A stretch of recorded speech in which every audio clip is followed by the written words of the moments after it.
Guys finally आज आहे लग्नाचा दिवस. सगळेजण रेडी झालेले आहे. इथं नानी आहे, ती पण रेडी झालेली. बाजूला कृतिका दीदी पण होती. आणि इथं मंडपात पोचल्या नानी भेटली आपल्याला. नानी एकदम मस्त तयार होऊन आलती. आणि कशी वाटते नानी कमेंट करून नक्कीच सांगा. फायनली सगळेजण आले आणि आता आम्ही निघालोय. नवरीच्या इथं नवरा निघालाय, तुम्ही बघू शकता. तर आपण गाडीमध्ये बसलोय कोणच्या सोबत? तनिष बाय के साथ. आम्ही दोघंच आहे गाडीमध्ये. पहिला तर सीट बेल्ट लावून घेऊ. आणि तसंच आम्ही निघालो तर भाई सनसेट बघायला भेटला. एकदम सुंदर सुंदर भाई, काय भारी वाटतंय एकदम सॉलिड ना मेरी जान. तर आम्ही फायनली पोहोचलो मंडपामध्येच. आणि गेल्या गेल्या काय बघतोय, जाम गर्दी होती. आम्ही थोडंसं लेट झालो भाई.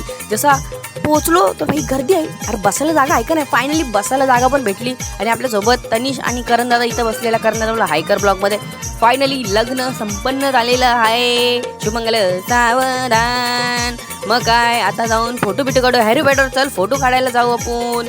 मग आपल्याला संदेश आता भेटला. इथं फोटोशूट चाललेला. मग आपण पण 2-3 फोटो काढलं भाई. जानू पण होते आपल्यासोबत. मग काय आता इथं फोटो बिटो काढून घेऊ आणि मग जाऊ कुठंतरी बघू. मग तेव्हापर्यंत आपला बिटे दादा बोलला चला मी तुम्हाला नेतो आमच्या घरी. मग बोललो चला भाई दादाच्या घरीतनं जवळ आहे. मग आम्ही जण निघलो भाई जावाला.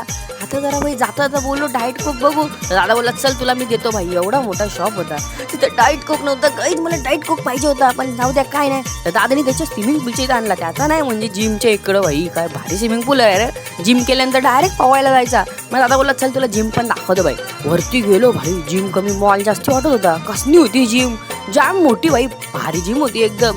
मग भाई आम्ही जिम बघत होतो. आपला दादा कुठे गायब झाला ते जाऊ द्या भाई. आपण कसं वाटतंय यो दादा अख्खी जिम फिरून आला भाई लास्ट पर्यंत. कारण तो जिम प्रेमी आहे, त्याला जिम करायला जाम आवडतं भाई. अख्ख्या मशनी बघून आलो यो तर भाई. मग तिथनं आम्ही आलो बिटू दादाच्या घरी. आणि भाई दादाचा गेमिंग सेटअप पण भारी होतं रे भाई. एकदम खतरनाक, एकदम सॉलिड आहे. तोपर्यंत तिथं करण दादा पण आलता. आणि करण दादा पण गेमिंग सेटिंग दाखवल तुम्हाला मी. तर बिटू दादाचा एकदम भारी होता. यो आरशामध्ये मी दिसतो ना. मग आरसा अजून भारी वाटतंय रे, एकदम सॉलिड. तिथून आम्ही निघालो वहिनी सोबत. आणि करण दादा या साईडला बसलेला आहे. आम्ही चाललो काहीतरी गोड डिश खायला. आणि आपला बिट्या दादा थकले जाम, काय सांगू तुम्हाला. आता आपण जाऊ आणि गोड डिश खाऊ, काहीतरी स्वीट डिश. चला मी तर खात नाही, मी तर दाखवील. तर आम्ही तेवढ्या लांब ट्रॅव्हल करून आलो.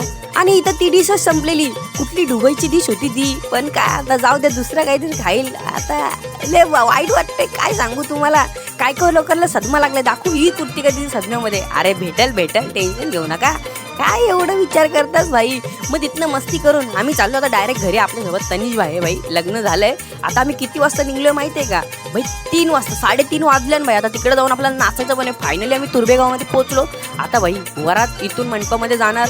आपला दादाला झोपाले भाई. बिट्या दादाला काय करायचं भाई. खरंच भाई 4 वाजले बघा भाई. 4:17 वाजले. तुम्हाला खोटा वाटतंय तरी सगळेजण फ्रेश होते. दादा एकदम फ्रेश वाटतंय रे.